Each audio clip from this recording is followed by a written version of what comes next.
On this edition of City Focus, meet the new Valdosta Police Chief. We teach you about permits and when you need to have one. See highlights of the 2019 Azalea Festival. Lowndes High School students visit the Mud Creek Wastewater Treatment Plant. And we have Teresa Moore from Georgia Ayers Property Law Group in studio to discuss a wills workshop. These stories and more on this edition of City Focus.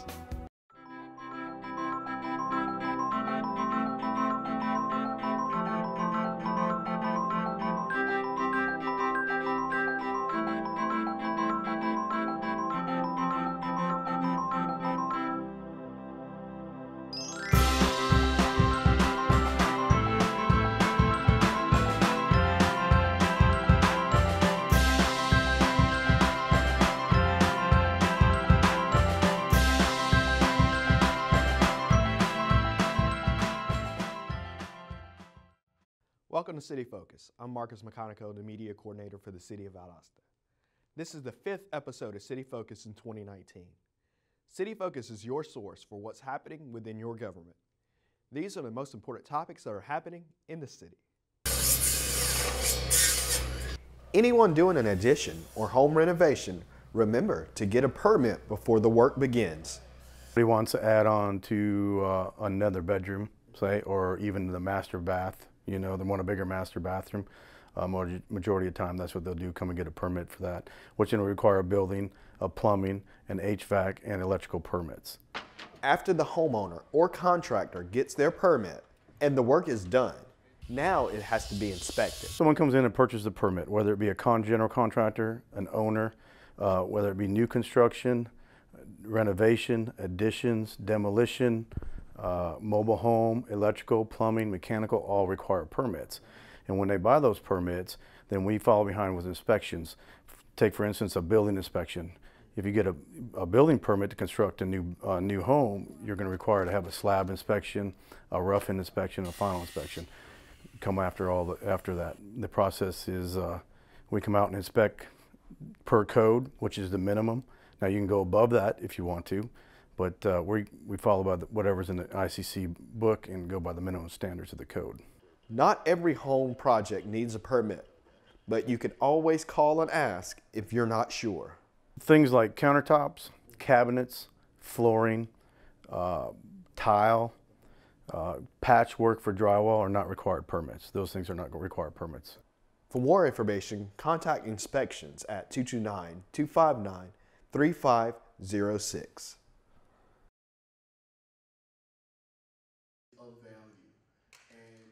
The Georgia Initiative for Community Housing held their spring retreat during February.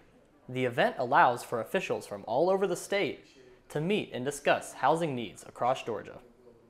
Mayor Gale and City Manager Mark Barber were pleased to inform state officials what Valdosta is doing for housing. Everyone is special in Valdosta. And so our housing programs, our community housing programs, and things like that are something we're very proud of the accomplishments that we've made. When someone looks inside your community and they see something special, what we've done with our community housing, safe and affordable housing, our park and recreation program, it all lends itself to that superior quality of life. For more information, contact Neighborhood Development.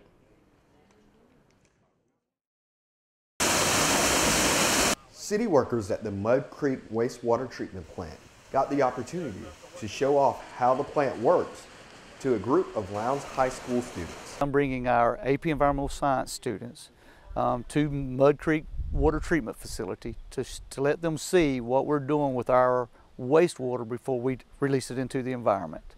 And I just let them know that it's not a lot of harsh chemicals, it's nature doing its job. The staff gets to teach the students about their jobs, and the students get a hands-on experience for things they learn in class. Well, on that test they have 4 free response questions that are graded pretty heavily. And one of the free response questions just a year or so back was, how does a plant like this operate? But it's part of our standards. It's something that we have to teach every year. So, and we teach it, and it's just good. Hands-on is always better. And so when I teach it to them in the classroom, and when they come out here and see it, it just makes a big difference. I just had a student just a few minutes ago tell me, wow, I really understand what you were talking about in class yesterday. The students also get the lifelong lesson of taking care of the world we live in. I tell the kids that this class, my #1 goal for them is to become good stewards of the environment. This, you can't get a better hands-on activity than showing them how this plant helps us become better stewards. It's not for us, it's for future generations to come. And that's what we're here for, to let them see what we can do to make this earth sustainable. For more information, contact the Utilities Department. Leslie Manahan has been appointed Chief of Police effective March 1st. I feel great. I'm extremely excited for this next step to get started going again and getting our department moving forward. I'm extremely excited and honored. Manahan has done it all at the Valdosta Police Department before becoming chief. Just still extremely honored at this opportunity. Very humbled. This is a great experience. I have come a long way in my career, and I've reached the pinnacle, and I'm excited. City Manager Mark Barber says the city chose the best person possible for the job. My commitment to the community was to find the best of the best for the city of Valdosta, and so we went out with a nationwide search. We had 2 days of interview. We had 2 panels of interviews, as a matter of fact. We had an interview panel of police chiefs from around the state of Georgia. We also had a department head panel. And at the end of the day, Leslie Manahan came out on the top of that interview process. One of the first things she wants to do is to have officers working with the community. A lot of our community activities that we do, continue doing that.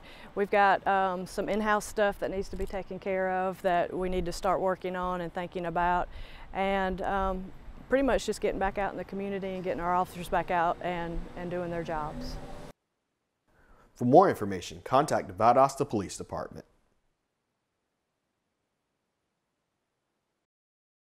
The role of trees in providing beauty and shade in our neighborhood is widely appreciated. But there are many unseen things trees do to make our city a more pleasant place to live. Here are some facts on just how important trees are in our community. The net cooling effect of a young, healthy tree is equivalent to 10 room-sized air conditioners operating 20 hours a day. If you plant a tree today on the west side of your home, in 5 years, your energy bill should be 3% less. In 15 years, the savings will be nearly 12%. Landscaping with trees can increase property values as much as 20%. 1 acre of forest absorbs 6 tons of carbon dioxide and puts out 4 tons of oxygen. That's enough for 18 people in a year. The planting of trees means improved water quality, resulting in less stormwater runoff and erosion. For more information, contact the Arbor Division at 229-259-3530. Some of the numbers are missing. Let's circle back around and go back, see if we can find it.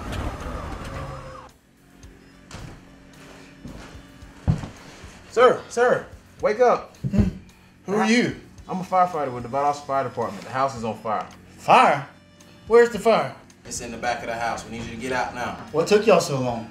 We got here quick, sir. You just been asleep. Well, let's go. Let's go. Hi, my name is Lieutenant Karan Wright with the Valdosta Fire Department. One of the most critical factors of an emergency response is arriving at the emergency scene as quickly as possible. In the event of an emergency, such as a heart attack or stroke, every minute without life-saving care drastically reduces the chance of survival. Emergencies usually strike without warning. One of the first things you need to do to be prepared is to make sure your address identification numbers are posted on the front of your home or business. Address identification numbers need to be legible, large enough to be viewed from the street, and in a location that can be easily spotted by emergency responders. Address numbers should always contrast with their background. For example, if you have a gray house, your address numbers should not be gray or any color that blend in with your home. They should be bold and stand out and easily visible from the road. Address numbers should also always be in numerical format and never spelled out on the home. If your house is not visible from the road, there should be a sign, monument, or numbers on your mailbox that easily identify your home. If you need help with making sure your address identification numbers are properly located, contact your Valdosta Fire Department. We're always here to help you.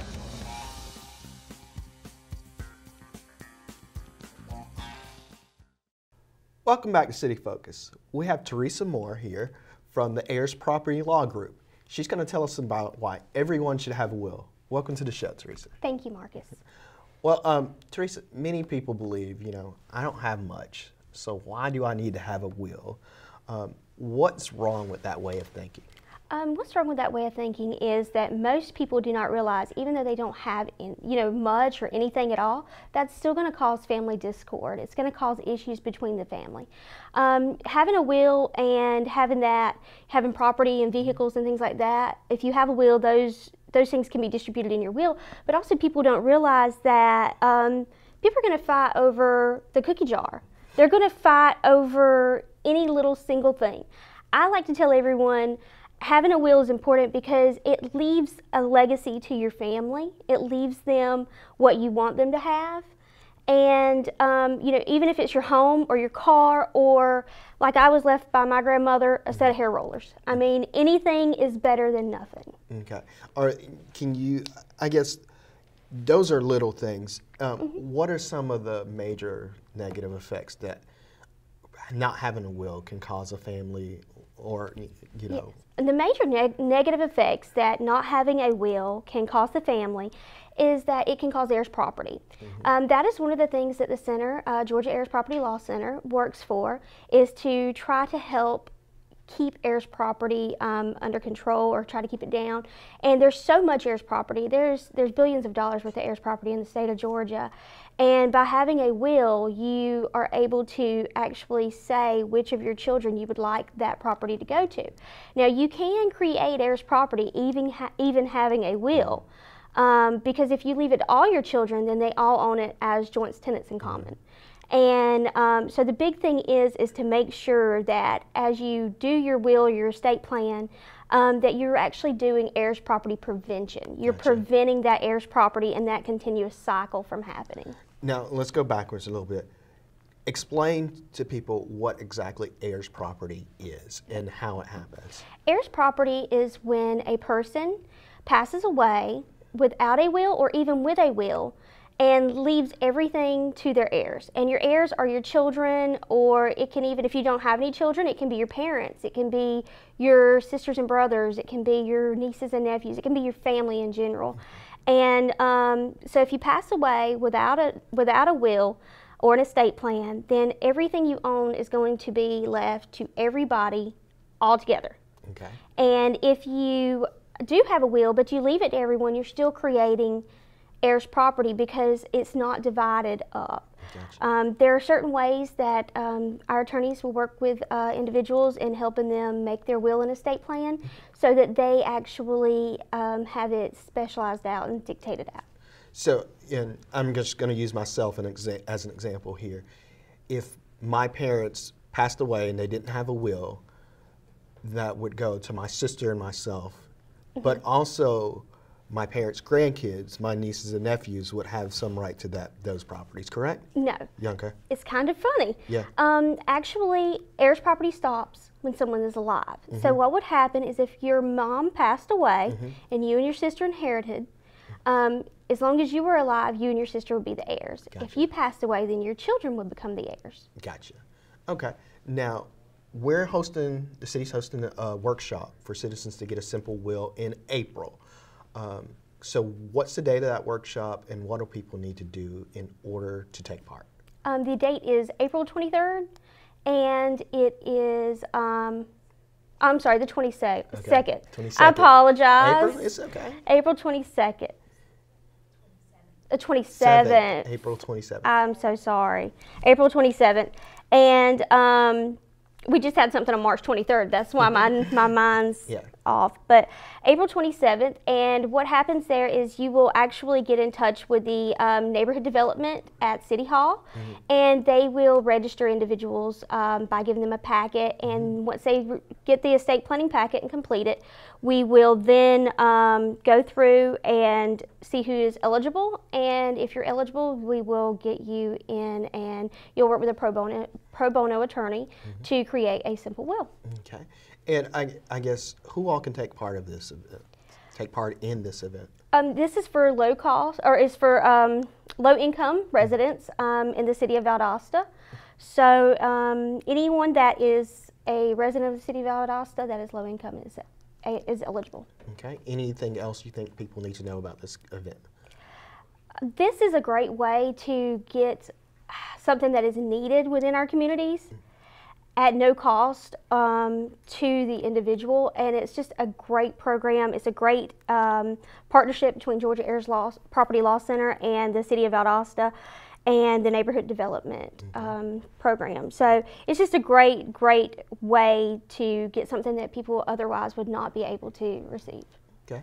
Well, I want to thank you for coming in and Thank talking you. to us about heirs property and telling people how they can get a simple will. And if you need more information on this event, contact Neighborhood Development at 671-3617, and we'll be back here on City Focus.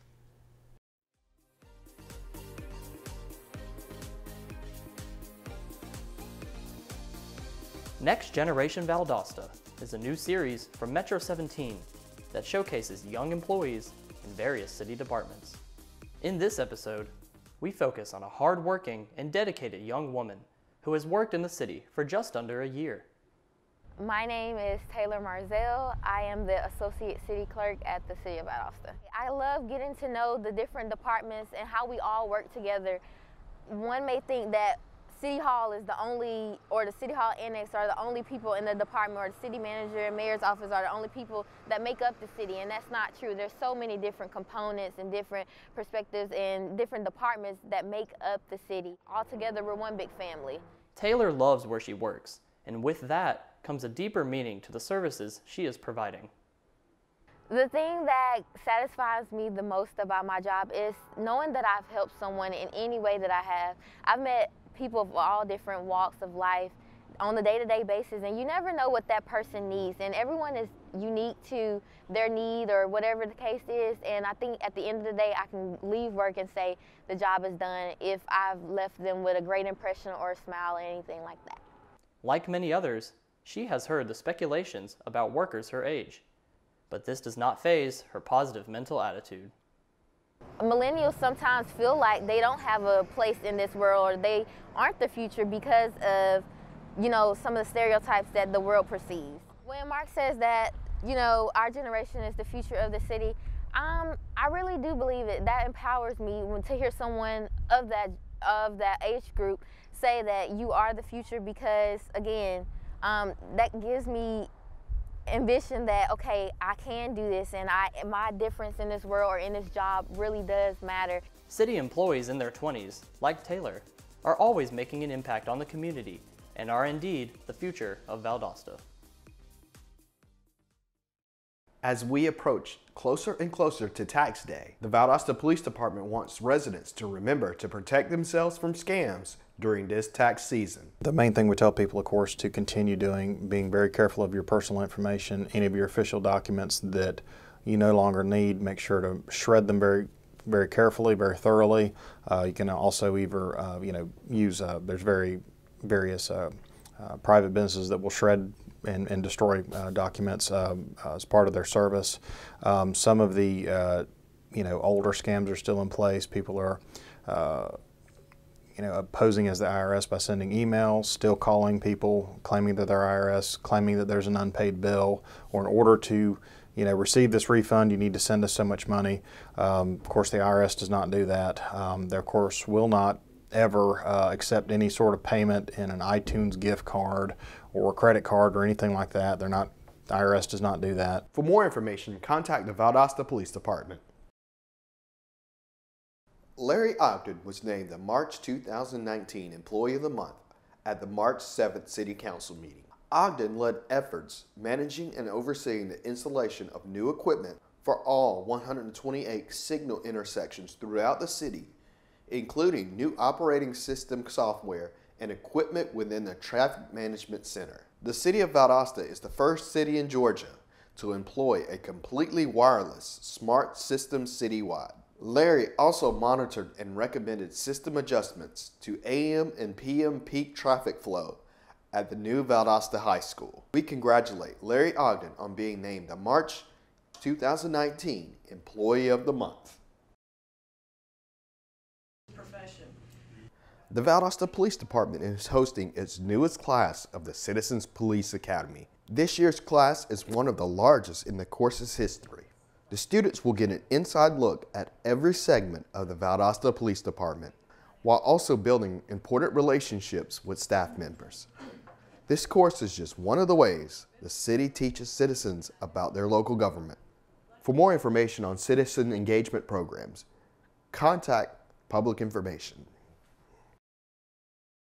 The state of Georgia and the city of Valdosta is seeing a renewed interest in historic neighborhoods and downtown areas. In the local historic district, before changes are made that are drastic, that might affect the quality of the historic district or the character of the historic district, those changes are reviewed by the Historic Preservation Commission. So it's a level of protection for the local historic district. Many of the people we see moving into these areas of the city are younger people. There seems to be a huge new interest in historic neighborhoods and historic downtowns, as well as we're seeing the millennial generation becoming very interested in living, working, playing, shopping, and dining in historic neighborhoods and historic downtowns as well. We just have a new study that has come out from Georgia State University that tells us that the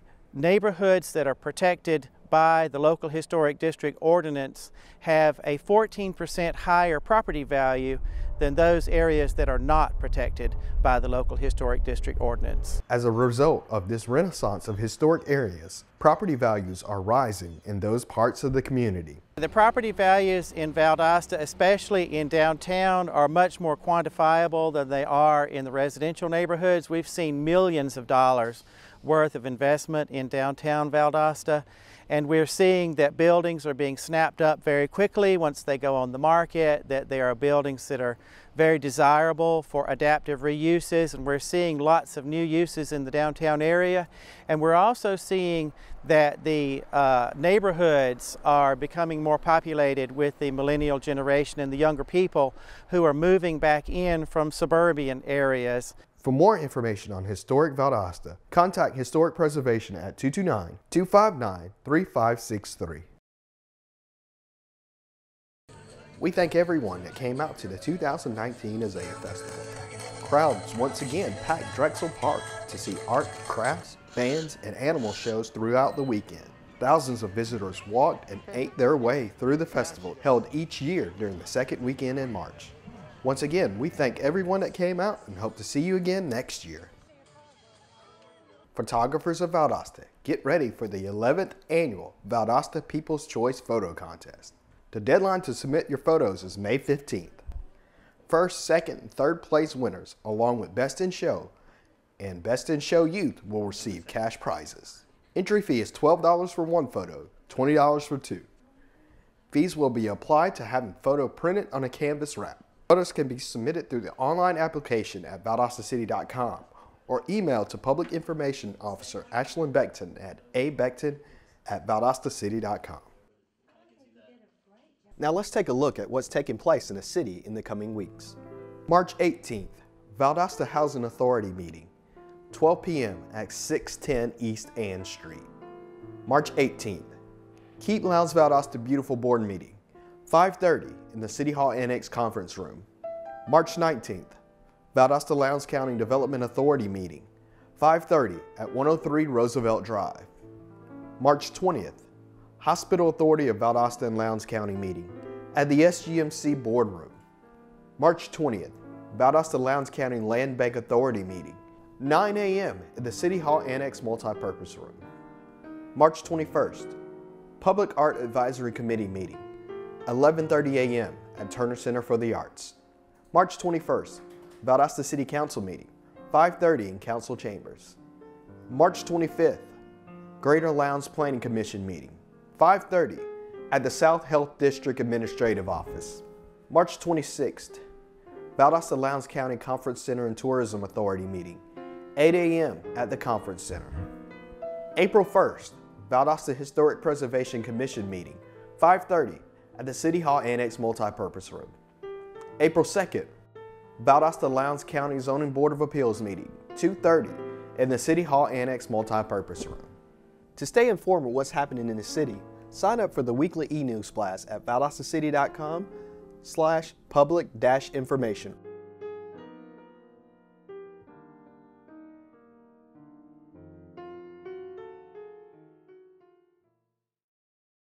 The City of Valdosta has been promoting its Love Where You Live campaign, and one simple way you can show that you love where you live is to maintain a nice lawn. Simply keeping your grass cut and shrubs trimmed will help your neighborhood look better. This concludes another edition of City Focus. Be sure to visit our website, valdostacity.com. Like us on Facebook, Valdosta City Without Limits. Also like our Valdosta Youth Council page. Follow us on Twitter at City of Valdosta, and subscribe to our YouTube channel, Metro 17 Valdosta, to watch City Focus on demand. Thanks for watching. We'll see you next time here on City Focus.